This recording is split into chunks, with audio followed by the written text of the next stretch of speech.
पर सारठ विधायक का वीडियो हुआ वायरल। विधायक ने साइबर अपराधियों के पक्ष में जमकर दिया भाषण। विधायक ने साइबर अपराधियों को बताया होशियार युवा। गोड्डा को तंबाकू मुक्त जिला बनाने का संकल्प। तंबाकू सेवन करने वालों पर होगी कार्रवाई। सार्वजनिक जगहों और कार्यालयों पर तंबाकू मुक्त क्षेत्र के बोर्ड लगाने के आदेश।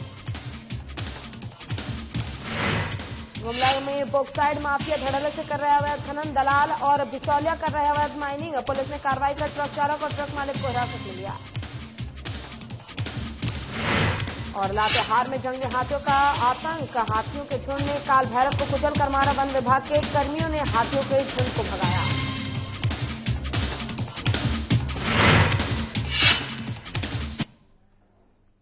चलिए शुरुआत करेंगे खबरों से। जामताड़ा के सारठ क्षेत्र में विधायक का साइबर अपराधियों के समर्थन में एक वीडियो वायरल हुआ है। आपको बता दें कि एक सभा में सारठ विधायक रणधीर सिंह पहुंचे थे, जहां विधायक ने मंच साझा करने के समय साइबर अपराधियों के पक्ष में जमकर भाषण दिया। भाषण में विधायक ने स्वीकार किया कि जब साइबर अपराधी को पुलिस पकड़ती है तो वो उन्हें छुड़वाने का काम करते हैं। इतना ही नहीं, वायरल वीडियो में विधायक कह रहे हैं कि हमारे यहाँ ये युवक होशियार हैं। बेवकूफ तो वो लोग हैं जो बैंक का सारा डिटेल एक फोन कॉल पर दे देते हैं। वहीं वीडियो के वायरल होते ही डीआईजी दुमका सुदर्शन मंडल ने जांच के आदेश दिए हैं।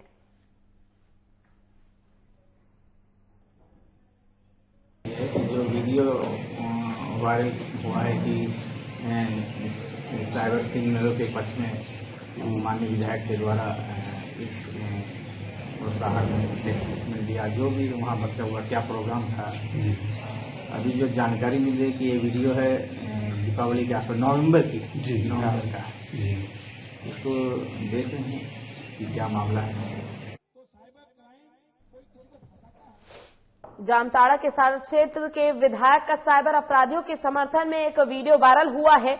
आपको बता दें कि एक सभा में सारठ विधायक रणधीर सिंह पहुंचे थे, जहां विधायक ने मंच साझा करते हुए साइबर अपराधियों के पक्ष में जमकर भाषण दिया।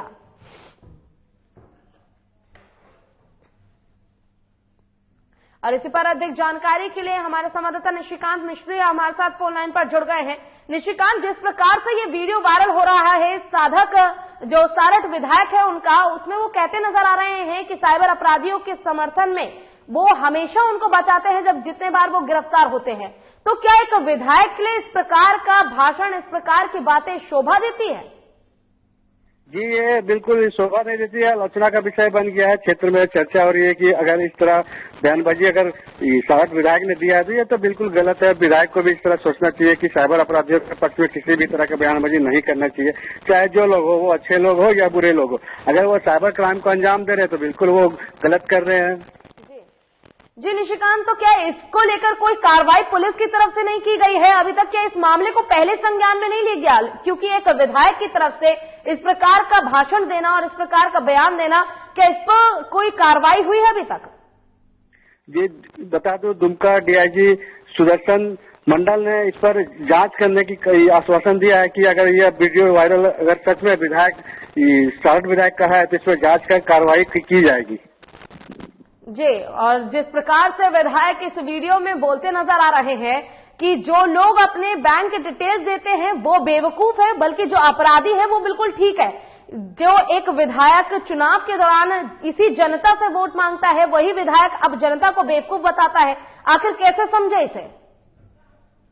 जी, ये बता दो कि विधायक ने यह भी क्लियर किया कि जो यहाँ का साइबर अपराधी है वो हमारे क्षेत्र में कभी भी इस तरह का क्राइम नहीं करते। अगर करते भी हैं तो यहाँ के लोग इतना समझदार है, शिक्षित है, जो इनके झांसे में नहीं आते। और जहाँ झांसे में इनके आ जाते हैं वहाँ लोगों को समझाने की जरूरत है कि इन झांसों में आप क्यों आते हैं।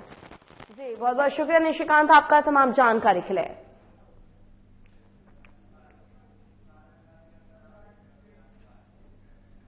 और गोड्डा समन्वयालय के सभागार में उपायुक्त भोर सिंह यादव की अध्यक्षता में तंबाकू नियंत्रण समन्वय समिति की बैठक हुई, जिसमें तंबाकू नियंत्रण के लिए राज्य सरकार की तकनीकी सहयोगी संस्थान सोशियो इकोनॉमी और एजुकेशन सोसाइटी के कार्यपालक निदेशक दीपक मिश्रा ने पावर पॉइंट प्रेजेंटेशन की और बताया कि राज्य सरकार और सिड्स से राज्य के सभी 24 जिले में तंबाकू नियंत्रण अभियान चलाया जा रहा है।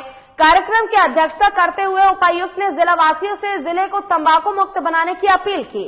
वहीं उप विकास आयुक्त गोड्डा अंजलि यादव ने कहा है कि अभियान को सफल बनाने के लिए कोशिश करनी होगी। बैठक में उपायुक्त महोदय द्वारा मीडिया कर्मियों को संबोधित भी किया गया, जिसमें नगर परिषद अध्यक्ष जितेंद्र कुमार मंडल, अनुमंडल पदाधिकारी गोड्डा ऋतुराज, अनुमंडल पदाधिकारी सिड्स के कार्यक्रम प्रबंधक रिम्पल झा सहित कई लोग मौजूद रहे। पहली बैठक हुई है यहाँ पर और सीड्स संस्था से हमारे यहाँ उनके एग्जीक्यूटिव डायरेक्टर आए थे बैठक में कोऑर्डिनेट करने के लिए और गुटखा एक्ट का और टोबैको के कंट्रोल का संबंधित जितनी भी जरूरतें होंगी हम लोग गंभीरता से इसको लेंगे और आप सभी लोगों के सहयोग से और यहाँ की जनता के सहयोग से हम लोग गोड्डा जिला को टोबैको फ्री करने में सक्षम होंगे और सफल होंगे जितनी जल्दी हो सके उतनी जल्दी। दुकानों में तंबाकू बिक रहा है। दूसरा सबसे बड़ा फायदा है कि जो कानून का अनुपालन हर जगह हो रहा है, ये सुनिश्चित करने के लिए एक बहुत अच्छा टूल है। प्लस जो तंबाकू बेचने वाले लोग हैं इनको पता ही नहीं होता बेचारों को, इनको इंडस्ट्री वाले क्या करते हैं, 1000 रुपया, 5000 रुपया, 2000 रुपया जगह के हिसाब से रेंट देता है ऊपर। अगली खबर लातेहार से है, जहां जंगली हाथियों के झुंड ने बेतला नेशनल पार्क में रह रहे काल भैरव नामक पालतू हाथी को कुचलकर मार डाला। जानकारी मिलते ही वन विभाग के कर्मियों ने मौके पर पहुंचकर हाथियों के झुंड को भगाया और फिर मृत हाथी का काल भैरव के शव को कब्जे में लिया। घटनास्थल पर पहुंचे डीएफओ कुमार आशीष ने कहा है कि फिलहाल जांच चल रही है। और आपको बता दें, लातेहार में जहां जंगली हाथियों के झुंड ने बेताल नेशनल पार्क में रह रहे काल भैरव नामक पालतू हाथी को कुचलकर मार डाला। जानकारी मिलते ही वन विभाग के कर्मियों ने मौके पर पहुंचकर हाथियों के झुंड को भगाया और फिर मृत हाथी काल भैरव के शव को कब्जे में लिया। घटनास्थल पर पहुंचे डीएफओ कुमार आशीष ने कहा कि फिलहाल जांच चल रही है और हाथी के शव को कब्जे में ले लिया गया है। मुख्यमंत्री हेमंत सोरेन दिल्ली दौरे पर हैं। इस दौरान उन्होंने राहुल गांधी और सोनिया गांधी से मुलाकात की। कांग्रेस अलाकमान और सीएम के बीच मुलाकात को लेकर झारखंड में सियासी पारा गर्म हो चला है। बीजेपी ने हेमंत सरकार को कांग्रेस के हाथों की कठपुतली बताकर इस मुलाकात पर सियासत शुरू कर दी है। मुख्यमंत्री हेमंत सोरेन आज दिल्ली दौरे पर हैं। इस दौरान उन्होंने राहुल गांधी और सोनिया गांधी से मुलाकात की। कांग्रेस अलाकमान और सीएम के बीच मुलाकात को लेकर झारखंड में सियासी पारा गर्म हो चला है। दरअसल इस मुद्दे को लेकर बीजेपी के प्रदेश अध्यक्ष दीपक प्रकाश ने हेमंत सोरेन पर निशाना साधते हुए कहा है कि ये सरकार कांग्रेस की कठपुतली है। सरकार कांग्रेस के द्वारा लिखी हुई स्क्रिप्ट से चलती है और दिल्ली दरबार से ही सब कुछ तय होता है। अब सोनिया जी जाने और हमारे इस राज्य के मुख्यमंत्री जाने, मंत्री जी अपने कामों में पूरी तरह असफल हो गए। हम तो बार बार इस बात का कहते हैं कि कांग्रेस के दिल्ली कार्यालय से स्क्रिप्ट लिखा जाता है और मुख्यमंत्री जी उसको सिर्फ और सिर्फ पढ़ने का काम करते हैं। कांग्रेस के द्वारा चलाई हुई कठपुतली सरकार है।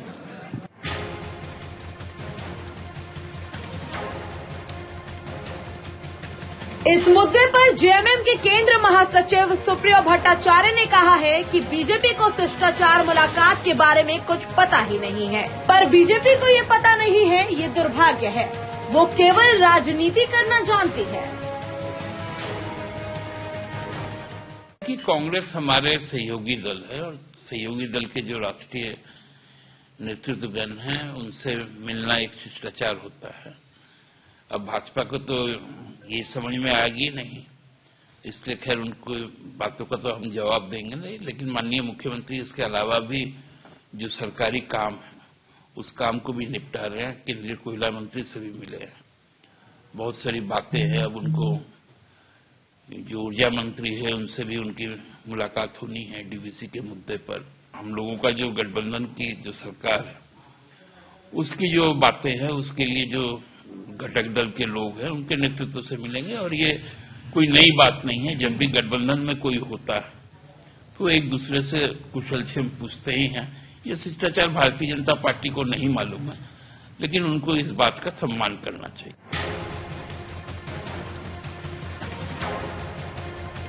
इधर कांग्रेस ने भी बीजेपी पर निशाना साधा है। कांग्रेस के प्रदेश प्रवक्ता राजीव रंजन ने कहा है कि दीपक प्रकाश प्रदेश के अध्यक्ष हैं और उनके मुंह से ऐसी बातें शोभा नहीं देती। कांग्रेस की अध्यक्ष सोनिया गांधी से मुख्यमंत्री की मुलाकात एक शिष्टाचार मुलाकात है, जो कि पहले से ही प्रस्तावित थी।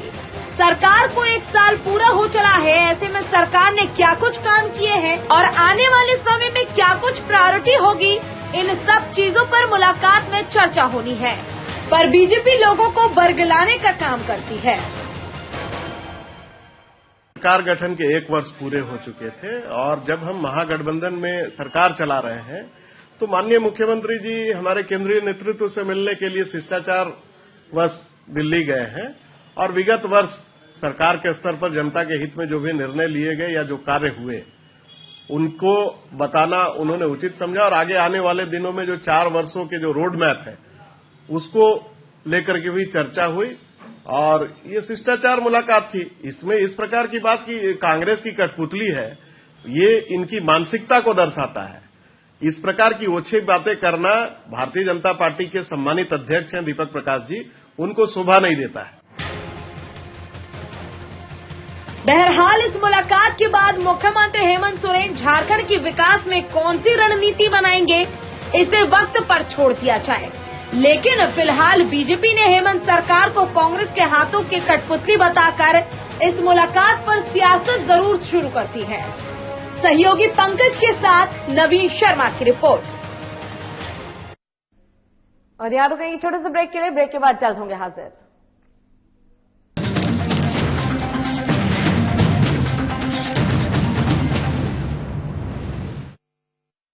मैं हेमंत सोरेन सत्यनिष्ठा से प्रतिज्ञान करता हूं कि मैं विधि द्वारा स्थापित भारत के संविधान के प्रति सच्ची श्रद्धा और निष्ठा रखूंगा। शपथ ग्रहण के कुछ घंटे बाद ही मंत्रिपरिषद की बैठक और जिस पत्थलगड़ी ने राज्य को अशांत कर रखा था उसका समाधान हुआ। हजारों ग्रामीणों पर दर्ज प्राथमिकी वापस लेने का आदेश जारी। महिलाओं के खिलाफ हुए अपराध की त्वरित सुनवाई के लिए 22 फास्ट ट्रैक कोर्ट के गठन को मंजूरी। गरीबों के असाध्य रोगों के बेहतर इलाज हेतु 5 लाख तक की सरकारी मदद को अमली जामा पहनाया गया। जरूरतमंदों को भोजन उपलब्ध कराने के लिए 6,595 मुख्यमंत्री दीदी किचन, मुख्यमंत्री विशेष किचन, 1300 दाल भात केंद्र, राज्य भर के अस्पतालों में isolation ward, Covid ward, oxygen युक्त बेड, आईसीयू, वेंटिलेटर और संक्रमण के जांच की व्यवस्था हुई। अब जरूरत थी प्रवासी श्रमिकों को वापस लाने की। देश में सबसे पहले यहीं से पहल हुई और 484 श्रमिक एयरलिफ्ट 8.50 लाख श्रमिक भाइयों को श्रमिक स्पेशल ट्रेन से वापस लाया गया। 25 करोड़ मानव दिवस का सृजन एवं 20,000 करोड़ पारिश्रमिक देने के लक्ष्य के साथ योजना लागू की गई। श्रमिकों की मेहनत को सम्मान प्राप्ति के लिए बीआरओ से एमओयू हुआ और देश की सीमा पर सड़क निर्माण में संलग्न हुए। झारखंड की भावना को प्रतिबिंबित करने वाले राज्य के नए प्रतीक चिन्ह का अनावरण हुआ। महिला सशक्तिकरण की दिशा में फूलो झानो आशीर्वाद योजना के जरिए शराब हड़िया के निर्माण और बिक्री में शामिल महिलाएं अपने जीवन में बदलाव की प्रेरक कहानियां कर रही हैं। 26,000 सखी मंडल की बहनों को बैंक लिंकेज के माध्यम से 370 करोड़ एवं 111 कुशल नर्स को देश के बड़े अस्पतालों में नियुक्त किया गया। इस कड़ी को और सशक्त करते हुए 22 युवतियों को कपड़ा उद्योग में नौकरी दी गई। खेल के क्षेत्र में विश्व भर में परचम लहराने वाले झारखंड को 20 साल बाद 24 जिला खेल पदाधिकारी मिले, उनकी नियुक्ति सुनिश्चित हुई। इस तरह झारखंड अपने सीमित संसाधनों के साथ विकास के सभी सोपान तय कर रहा है ताकि राज्य की समृद्धि एवं समावेशी विकास की परिकल्पना को साकार किया जा सके।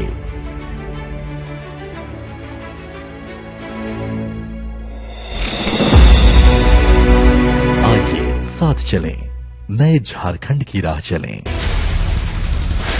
बिहार झारखंड के साथ देश दुनिया की हर बड़ी खबर देखिए फटाफट अंदाज में शाम 7:30 बजे। खबरें सुपरफास्ट सिर्फ साधना प्लस पर।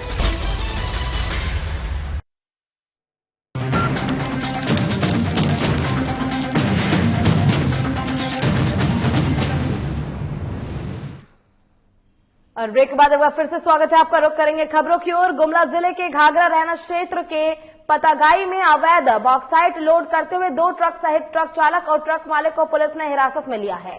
जिस जगह पर यह कार्रवाई की गई है उस जगह पर करीब 60 टन बॉक्साइट जमा किया गया था, जबकि घाघरा थाना क्षेत्र में एक भी बॉक्साइट डंपिंग यार्ड नहीं है। इससे स्पष्ट है कि अवैध बॉक्साइट ढुलाई का काम हो रहा था।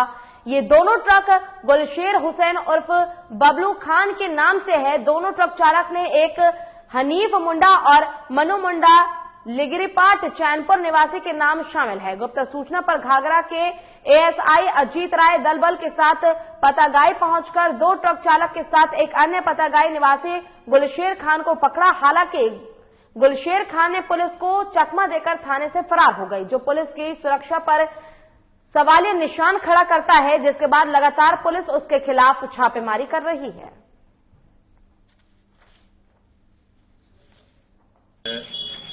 2 ट्रक पकड़ा गया जिस पर बॉक्साइट लोड है और दोनों अवैध है।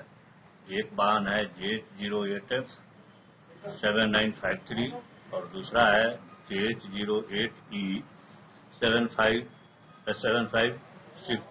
6562।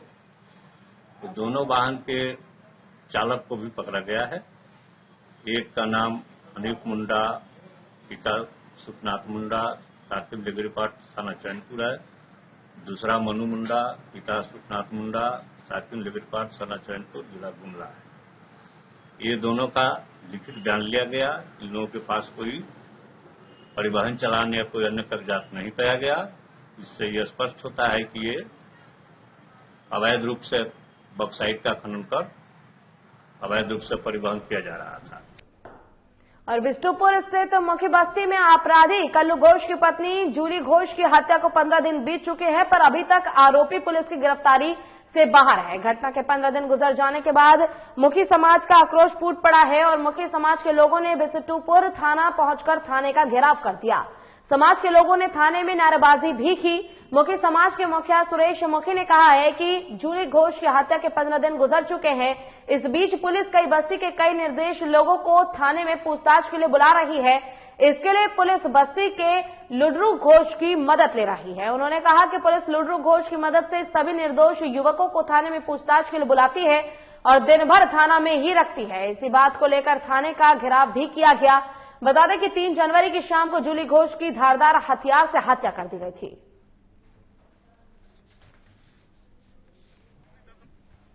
उन्हीं के घर में ही अज्ञात लोगों ने हत्या कर दिया गया था। उसी मांग को लेकर हम लोगों ने डीसी साहब, जिला एसपी साहब, कोल्हान डीआईजी, मुख्यमंत्री तक को हम लोग लेटर लिख के दिए हैं और 15 दिन का अल्टीमेटम दिए हैं। इसी सिलसिले पर थाना प्रभारी और डीएसपी साहब अपना काम कर रहा है, लेकिन बेकसूर निर्दोष लोग को पूछताछ कर के लाया जा रहा है। जो वो लड़का लोग एकदम कहीं दूर दूर कहीं इस हत्याकांड में शामिल नहीं है। वो सुबह से लेकर रात तक बैठा जा रहा, डेली बुलाया जा रहा। उसके बाद मेरा थाना प्रभारी से सवाल है कि जो परिवार में हत्या हुआ है और जो व्यक्ति संदिग्ध है, जो शक के घेरे में है लुड्रू घोष, उसको बुलाया जा रहा।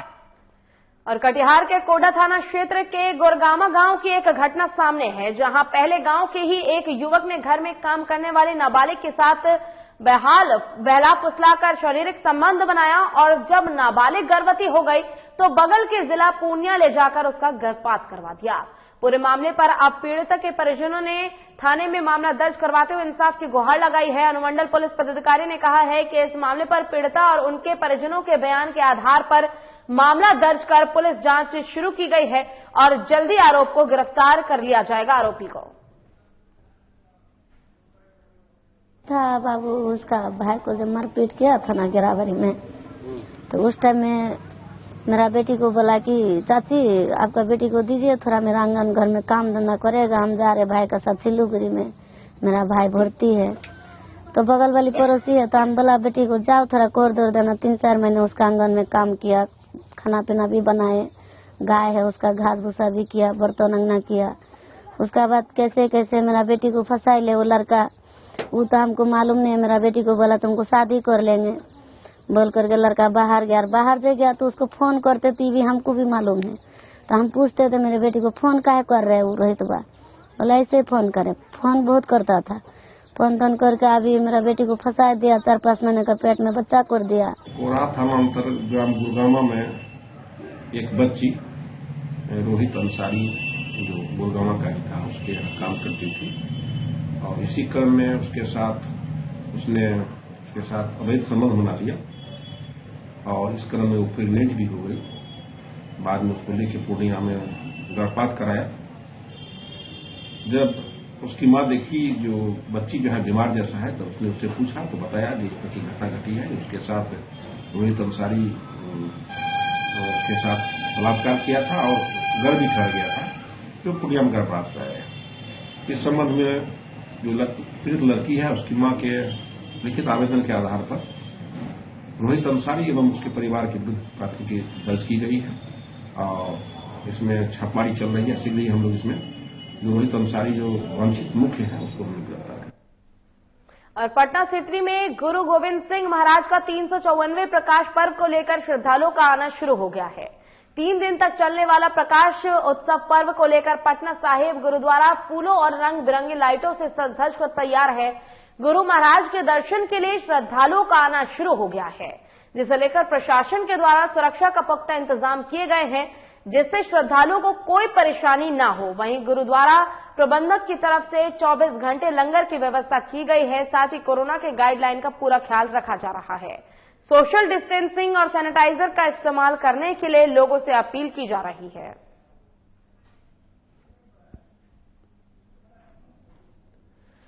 विधि व्यवस्था के दृष्टिकोण से सभी तरह की जो हम लोग पूर्व से करते आए हैं उसका संधारण के लिए सभी तरह की तैयारियां इसी प्रकार की गई है। 18 तारीख से लेकर 21 तारीख तक का पूरी प्रतिनियुक्ति है और सभी प्रकार का जो आपको पूर्व के वर्षों में देखा गया वो सारी चीजें आपको मिलेंगी। इस बार विशेष क्या है किस तरह के प्रशासन के द्वारा विशेष क्या रखा गया है, किस तरह प्रशासन सहयोग करेगी, क्या करेगी? प्रशासन सुरक्षात्मक दृष्टिकोण से सारे कार्य करेगी, किसी भी तरह की विधि व्यवस्था में कोई कटौती नहीं बरतेगी। सभी तरह का हर लेवल पे हर पॉइंट पे जो हम लोग आएंगे उसमें सभी तरह की तैयारी करेंगे।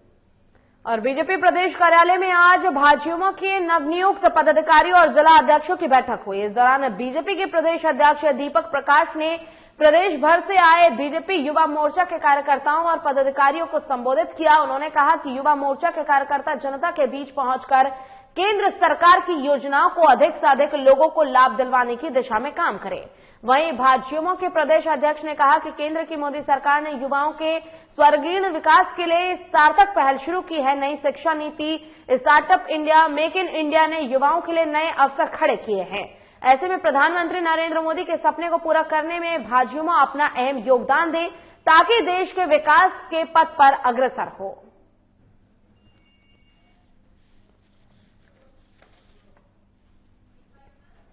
के साथ जिला प्रभारियों के साथ, जिला अध्यक्ष गणों के साथ हमारे प्रदेश नेतृत्व का यह परिचालन बैठक रहा है। यह परिचय बैठक बहुत ही सार्थक बैठक रहा। इसमें आने वाले दिनों में भारतीय जनता युवा मोर्चा को एक विपक्ष की भूमिका में, सशक्त विपक्ष की भूमिका में कैसे अपने आप को योगदान देना है, इसके लिए भी बातचीत हुई है। और यहां से जाने के बाद हम लगातार उस दिशा में कार्य करेंगे और भारतीय जनता पार्टी की आवाजों को गांव, गली और निचले स्तर तक ले जाने का सार्थक प्रयास। और वैक्सीनेशन को लेकर बीजेपी प्रचार प्रसार कर रही है, जिसको लेकर कांग्रेस और जेएमएम ने बीजेपी पर निशाना साधा है। दरअसल कांग्रेस प्रवक्ता राजीव रंजन का कहना है कि बीजेपी वैक्सीनेशन को लेकर महिमा मंडे कर रही है।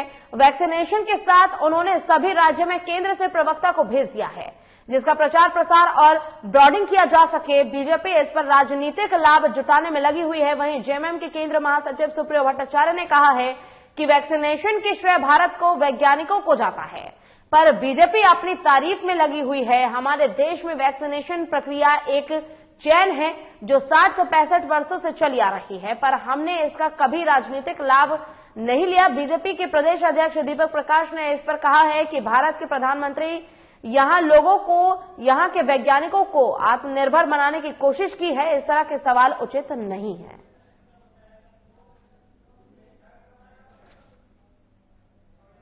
ये जो चीजें हो रही है, भारतीय जनता पार्टी का यह सगल हो गया है कि किसी अभियान को इवेंट मैनेजमेंट की तरह राजनीतिक लाभ के लिए उपयोग किया जाए। आपने देखा कि किस प्रकार से भारतीय जनता पार्टी ने राजनीतिक लाभ के लिए, जैसे ही टीका को सभी राज्यों में रवाना किया, उसके पीछे पीछे उन्होंने अपने प्रवक्ताओं को सभी राज्यों में भेजने का काम किया।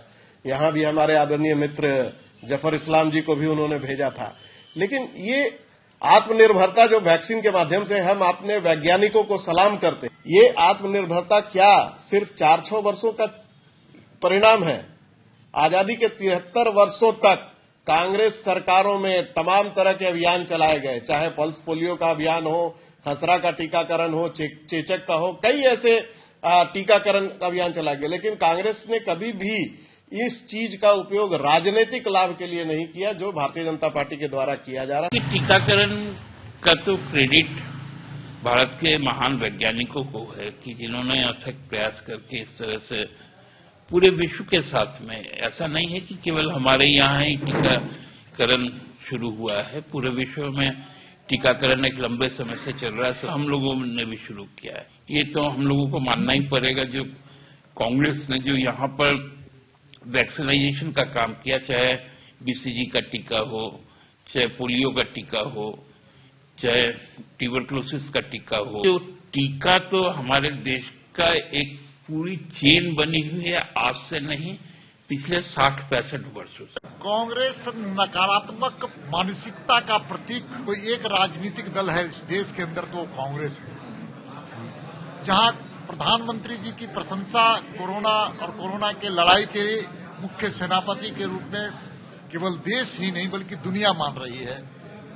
तो कांग्रेस के आंखों में किरकिरी पैदा हो रही है, उनके पेट में दर्द हो रहा है। आम आदमी, नितांत आवश्यक लोगों के लिए भारतीय जनता पार्टी और केंद्र की सरकार ने सेवा करने का काम किया, तो झारखंड की सरकार असफल और फिसड्डी साबित हुई थी कोरोना की लड़ाई में। आज वो अनाप शनाप बोल करके जनता को दिग्भ्रमित करने का फिर से प्रयास कर रहे हैं वैक्सीनेशन के सवाल पर। और इसी के साथ फिलहाल के लिए इस बुलेटिन में बस इतना ही। खबरों का सिलसिला लगातार आगे भी जारी है। आप देखते रहिए साधना प्लस। नमस्कार।